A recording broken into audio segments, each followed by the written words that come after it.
السلام علیکم ورحمۃ اللہ وبرکاتہ۔ میں ہوں مولانا عطاء الرحمن۔ آج ہم مطالعہ قرآن حکیم برائے جماعت نہم سورۃ العنکبوت پڑھیں گے۔ اگر آپ ہمارے چینل پر نئے ہو تو اس کو سبسکرائب کریں اور بیل آئیکن کا بٹن دبائیے تاکہ ہماری نئی آنے والی ویڈیو آپ کو موصول ہو۔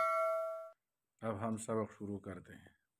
اعوذ باللہ من الشیطان الرجیم، بسم اللہ الرحمن الرحیم۔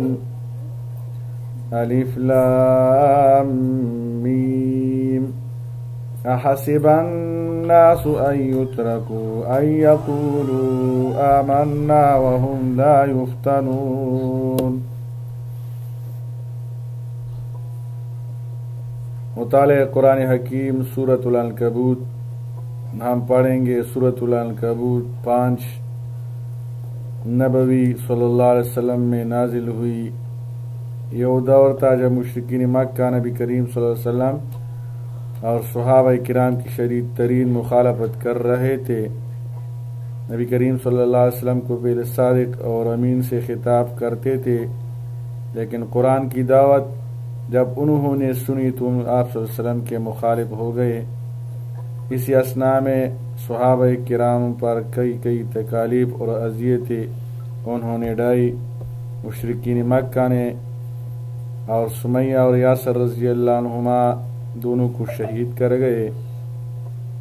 آپ صلی اللہ علیہ وسلم کی تسلی اور حوصلہ افزائی کے لیے سورۃ العنکبوت نازل فرمائی، اور اسی طرح اس میں حضرت نوح علیہ السلام کی دعوت و تبلیغ میں ثابت قدمی، ابراہیم علیہ السلام کی لازوال قربانیاں، لوط علیہ السلام کا قوم کی مخالفت پر صبر، شعیب اور موسیٰ علیہ السلام اپنی قوموں سے کشمکش کا ذکر فرما کر مسلمانوں کے حوصلے بلند کیے۔ الف لام میم، احسب الناس ان یترکوا، کیا لوگ خیال کرتے ہیں ان یترکوا کہ انہیں چھوڑ دیا جائے گا، ان یقولوا آمنا صرف یہ کہنے پر کہ ہم ایمان لے آئے، وہم لا یفتنون اور ان کی آزمائش نہیں کی جائے گی۔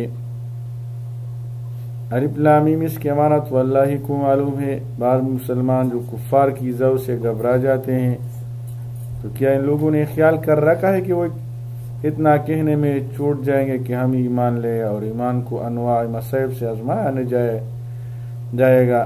یعنی ایسا نہ ہوگا، بلکہ اس قسم کے امتحانات بھی پیش آئیں گے ایمان کے ساتھ۔ وَلَقَدْ فَتَنَّا الَّذِينَ مِن قَبْلِهِمْ، اور یقیناً ہم نے ان سے پہلے لوگوں کو بھی آزمایا تھا۔ فَلَيَعْلَمَنَّ اللَّهُ الَّذِينَ صَدَقُوا، پس اللہ ضرور ظاہر فرمائے گا، لَيَعْلَمَنَّ ظاہر فرمائے گا، لوگوں کو دکھائے گا، ان لوگوں کو جو سچے ہیں، صدقوا سچے ہیں، وَلَيَعْلَمَنَّ الْكَاذِبِينَ اور ضرور ظاہر کرے گا جھوٹوں کو۔ سچوں کو اور جھوٹوں کو الگ الگ اللہ تعالیٰ ظاہر کرے گا، لوگ اس کو پہچانیں گے کہ یہ اپنے دعویٰ میں سچے ہیں اور یہ اپنے دعویٰ میں جھوٹے ہیں۔ ام حسب الذین یعملون السیئات ان یسبقونا، کیا وہ لوگ جو برے اعمال کرتے ہیں یہ خیال کرتے ہیں ان یسبقونا کہ ہمارے قابو سے نکل جائیں گے۔ ساء ما یحکمون، برا ہے وہ فیصلہ جو کر رہے ہیں، یہ بات ان کی بہت بری بات ہے کہ انہوں نے اپنے اعتقاد اور اپنی گمان بنا لیا ہے کہ ہم اللہ کے عذاب سے بچ جائیں گے۔ من کان یرجو لقاء اللہ فإن اجل اللہ لآت، جو شخص اللہ سے ملاقات کی امید رکھتا ہو، فإن اجل اللہ تو اللہ کا مقرر کردہ وقت ضرور آنے والا ہے، لآت آنے والا ہے، وہو السمیع العلیم اور وہ خوب سننے والا خوب جاننے والا ہے۔ وَمَن جَاهَدَ فَإِنَّمَا يُجَاهِدُ لِنَفْسِهِ، اور جو شخص کوشش کرتا ہے اللہ کی اطاعت میں، فَإِنَّمَا يُجَاهِدُ لِنَفْسِهِ تو اپنے ہی فائدے کے لیے کوشش کرتا ہے۔ ان اللہ لغنی عن العالمین، یقیناً اللہ تو تمام جہانوں سے بے نیاز ہے۔ والذین آمنوا وعملوا الصالحات، اور جو لوگ ایمان لائے اور انہوں نے نیک اعمال کیے، لنکفرن عنہم سیئاتہم، ہم ضرور ان کی برائیاں ان سے دور فرمائیں گے۔ لنکفرن مٹائیں گے، دور فرمائیں گے۔ وَلَنَجْزِيَنَّهُمْ أَحْسَنَ الَّذِي، اور ضرور انہیں ان کے بہترین اعمال کا بدلہ عطا فرمائیں گے۔ وَلَنَجْزِيَنَّهُمْ بدلہ عطا کریں گے، احسن الذی بہترین، الذی كانوا يعملون جو عمل وہ کرتے تھے اس سے بہت بہترین بدلہ ان کو دیا جائے گا۔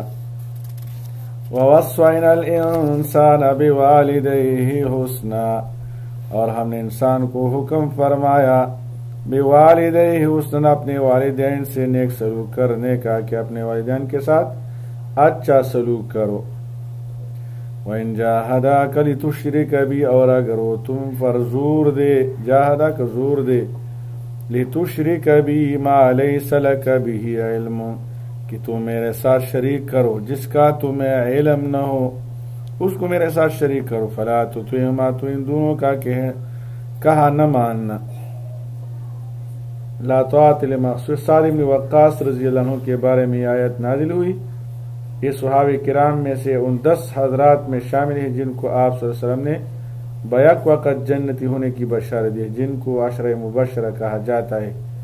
یہ اپنی والدہ کے بہت فرمان بردار اور ان کی راحت رسانی میں بڑے مستعد تھے۔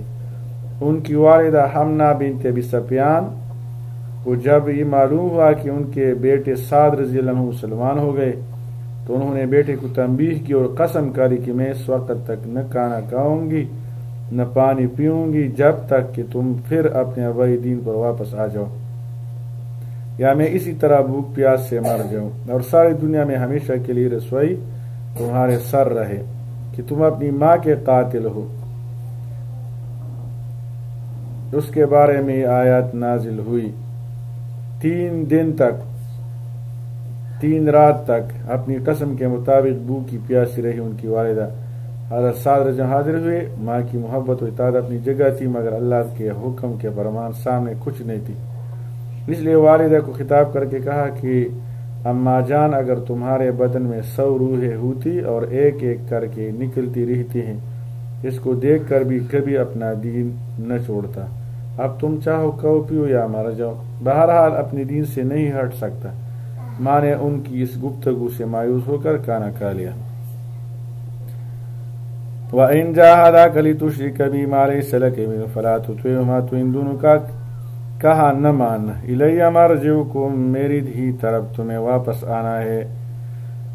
فَأُنَبِّئُكُمْ بِمَا كُنْتُمْ تَعْمَلُونَ، تمہیں بتا دوں گا جو کچھ تم کرتے ہو، ان جو کرتے تھے اس کے بارے میں میں آپ کو بتا دوں گا۔ وَالَّذِينَ آمَنُوا وَعَمِلُوا الصَّالِحَاتِ، اور جو لوگ ایمان لائے اور انہوں نے نیک اعمال کیے، لَنُدْخِلَنَّهُمْ فِي الصَّالِحِينَ، ہم انہیں ضرور نیک بندوں میں داخل فرمائیں گے۔